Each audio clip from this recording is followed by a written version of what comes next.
আসসালামু আলাইকুম। আমি এখন রান্না করতেছি অসাধারণ স্বাদের একটা ঝিঙ্গার তরকারি। এত কম সময় যে এত মজার একটা ঝিঙ্গার তরকারি রান্না করা যায় একবার না খেলে বোঝা মুশকিল।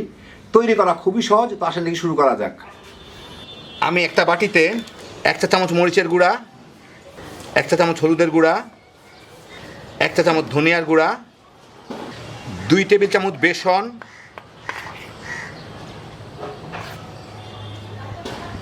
আর স্বাদ মতো লবণ দিয়ে মিশায় নিব ভালো মতো।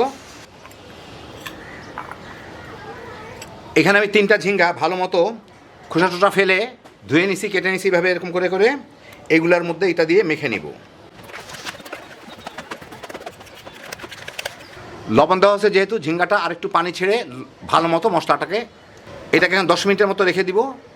যেহেতু লবণ দিলাম, ঝিঙ্গাটা আর একটু পানি ছাড়বে, মশলাটা ভালো মতো মিশে যাবে এর সাথে।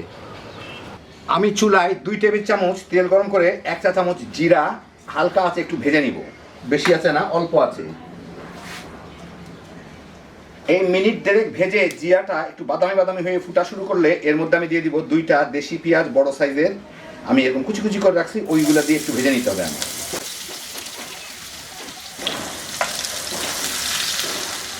4-5 মিনিটের মধ্যে পেঁয়াজগুলো একটু বাদামি দাগ লাগা শুরু হলে আমি এর মধ্যে 1 টেবিল চামচ আদা রসুন আমি কুচি করে রাখছি, কুচায় রাখছি, এটা গ্রেটার দিয়ে ওগুলা দিয়ে দিব। ফাইন করে কুচি করে রাখছি, বাটাও দেওয়া যায়, বাটা দিলে ছিটে, সেগুলো আমি গ্রেট করে দিলাম। আর 3টা কাঁচামরিচ আমি এভাবে ছোটো ছোটো টুকরা করে রাখছি, ওগুলা দিয়ে দিব।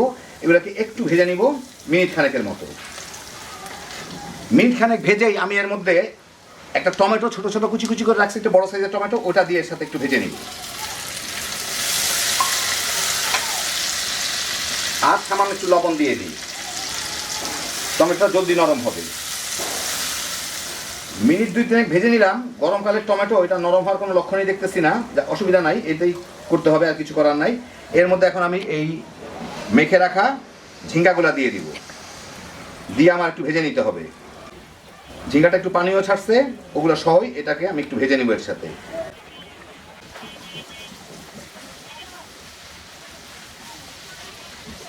মানে ঝিঙ্গার উপরের যে বেসনগুলো দিছি ওগুলো একটু ভাজা ভাজা হওয়া পর্যন্ত।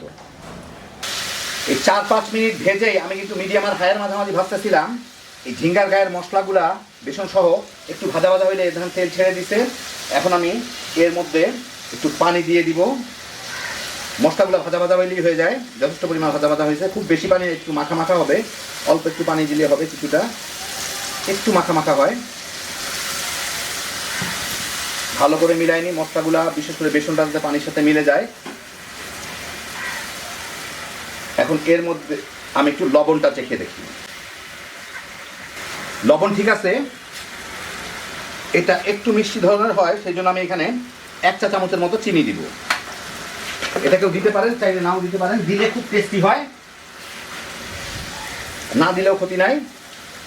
এখন এইটাকে আমি একটু জাল দিয়ে নিই। আমি ঢাকা দিব না, কারণ ঝিঙ্গা কিন্তু অলরেডি সিদ্ধ হয়ে গেছে, বেশি সিদ্ধ করলে ভাল লাগে না, মানে অন্যরকম হয়ে যায়। একটু আমার পানিটা শুকায় গেলে, কিছুটা কমে গেলে আমার চলবে। লবণ চিনির টেস্টটা খেয়ে দেখে নেবেন। এই মিনিট 2 জাল দিয়েই এটা অনেক ঘন হয়ে গেছে, ঝোলটা অনেক কমে গেছে। আমি এর মধ্যে আধা চা চামচ গরম মশলার গুঁড়া দিয়ে এর সাথে একটু মিলাই দিব। মিলাই আমি চুলাটা বন্ধ করে দিই, নাহলে এটা ওভারকুক হয়ে যাবে। যা আছে তাই হবে। ঝিঙ্গাটা বেশ নরম হয়ে সিদ্ধ হয়ে গেছে। এখন এটাকে আমি মিনিট খানে খালি ঢেকে রাখি, গরম মশলার ফ্লেভারটা ঝোলের মধ্যে চলে যাবে। ঝোলটা একটু বুঝতে পারছেন, ঝোলটা কিন্তু এমনি টেনে গেছে, আর একটু টেনে যাবে আর কি এমনি। তারপর আপনাদের আমি পরিবেশন করে দেখাচ্ছি। তো হয়ে গেল আমার দারুণ মজা ঝিঙের তরকারি। দেখতে যেমন সুন্দর, খাইতে যে কি মজা। খুব সিম্পল একটা রান্না, কিন্তু স্বাদ অনেক দিন মুখে লেগে থাকবে। যারা ঝিঙে পছন্দ করেন একবার এভাবে বানায় খেয়ে দেখেন। থালা থালা ভাত তামা তামা করে খেয়ে ফেলাইতে পারেন খালি এই এক তরকারি দিয়েই। হ্যাপি জোশের একটা আইটেম, মাত্র কয়েক মিনিটের রান্না। আল্লাহ আপনাদের সবাইকে ভালো রাখুন, সুস্থ রাখুন, নিরাপদে রাখুন। ইনশাল্লাহ বেঁচে থাকলে আবার দেখা হবে। আল্লাহ হাফিজ।